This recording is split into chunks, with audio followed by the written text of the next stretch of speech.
Shalom, selamat pagi Bapak dan Ibu dan saudara sekalian yang dikasihi Tuhan. Pagi hari ini saya ingin menyampaikan sebuah renungan berjudul Kenali si Penyesat Itu. Sebelumnya telah kita bahas sifat utama si penyesat, dan kali ini saya akan menjelaskan ringkas siapa si penyesat itu. Kita harus mengenali mereka, karena seperti telah kita dengar, bahwa mereka telah muncul dan pergi ke seluruh dunia, dan tentu ada di sekitar kita juga pada hari-hari ini. Yohanes berkata dalam 2 Yohanes 1:7, sebab banyak penyesat telah muncul dan pergi ke seluruh dunia yang tidak mengaku bahwa Yesus telah datang sebagai manusia. Itu adalah si penyesat dan antikristus.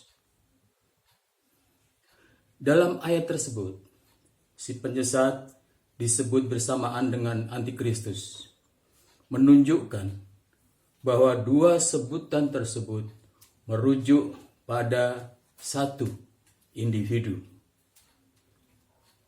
Penyesat dan antikristus menjadi pelawan Kristus sejak ia melayani di bumi, lalu berlanjut dengan melawan para rasul dan jemaat Kristus, dan perlawanan itu terus berlangsung hingga hari ini. Mari kita lihat ke dalam Alkitab untuk memahami bahwa penyesat atau antikristus itu adalah para pemimpin Yahudi. Kitab-kitab Injil mencatat bahwa sejak awal pelayanannya, Yesus telah ditentang dan hendak dibunuh oleh para pemimpin Yahudi. Yohanes 7:1, sesudah itu Yesus berjalan keliling Galilea, sebab ia tidak mau tetap tinggal di Yudea, karena di sana orang-orang Yahudi berusaha untuk membunuhnya. Dan puncak dari usaha mereka untuk membunuh Yesus adalah penyalibannya, yang berawal pada persekongkolan para imam dan tua-tua bangsa Yahudi. Matius 26:3-4. Pada waktu itu berkumpullah imam-imam kepala dan tua-tua bangsa Yahudi di istana imam besar yang bernama Kayafas. Dan mereka merundingkan suatu rencana untuk menangkap Yesus dengan tipu muslihat dan untuk membunuh dia. Lalu para pemimpin Yahudi itu membunuh Yesus, walaupun tidak mendapati kesalahan padanya. Yohanes 19:6, ketika imam-imam kepala dan penjaga-penjaga itu melihat dia, berteriaklah mereka, salibkan dia, salibkan dia. Kata Pilatus kepada mereka, ambil dia dan salibkan dia, sebab aku tidak mendapati kesalahan apapun padanya. Ia disalib, mati dan dikubur, dan seperti kita percayai, ia bangkit pada hari ketiga. Kemudian ia naik ke surga dan mencurahkan Roh Kudus. Lalu para rasul bersaksi tentang Kristus yang bangkit, dan lahirlah jemaat mula-mula. Tetapi para pemimpin Yahudi melanjutkan penolakan mereka terhadap Yesus dengan menentang para rasulnya dan menganiaya jemaat Kristus. Dan pada suatu hari mereka menangkap Petrus dan Yohanes ketika mereka sedang berbicara tentang Kristus dan memenjarakan mereka. Kisah para Rasul 4:1-3.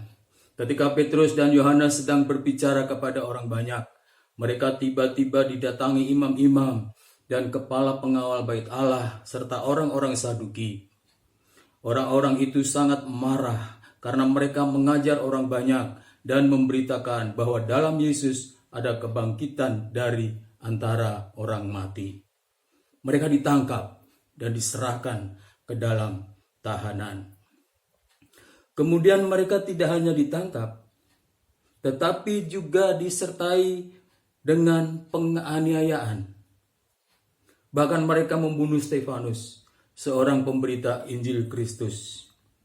Ayat berikut merupakan gambaran kebencian para pemimpin Yahudi terhadap saksi-saksi Kristus.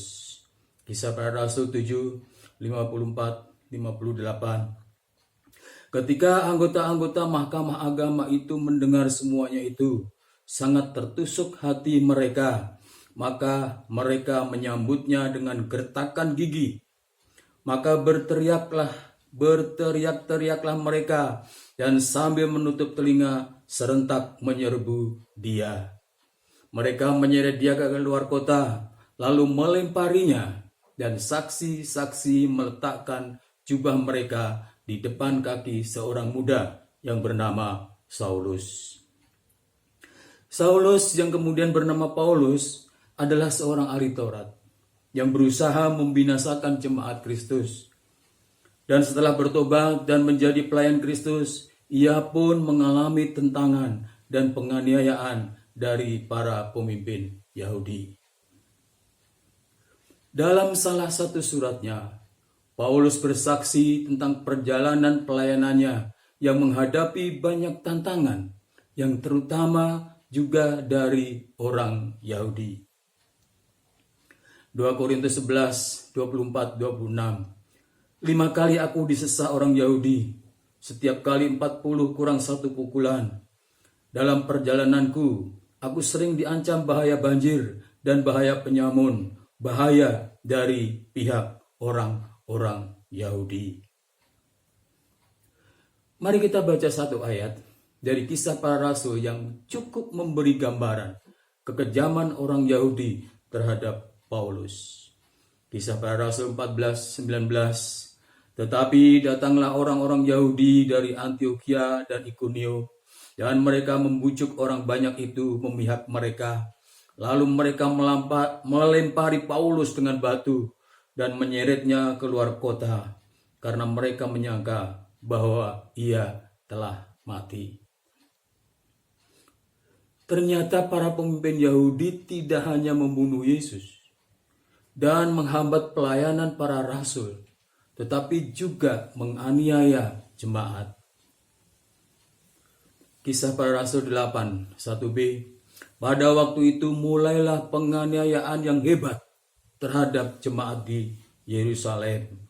Ayat 3. Tetapi Saulus berusaha membinasakan jemaat itu, dan ia memasuki rumah demi rumah dan menyeret laki-laki dan perempuan keluar dan menyerahkan mereka untuk dimasukkan ke dalam penjara.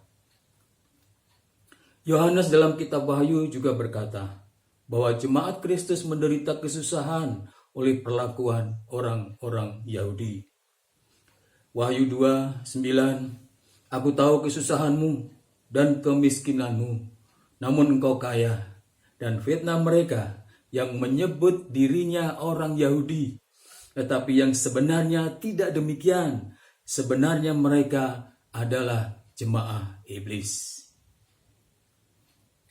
Jadi, menurut catatan Alkitab, penyesat dan antikristus itu adalah orang-orang Yahudi yang diwakili oleh para pemimpin agama dan tua-tua bangsa mereka.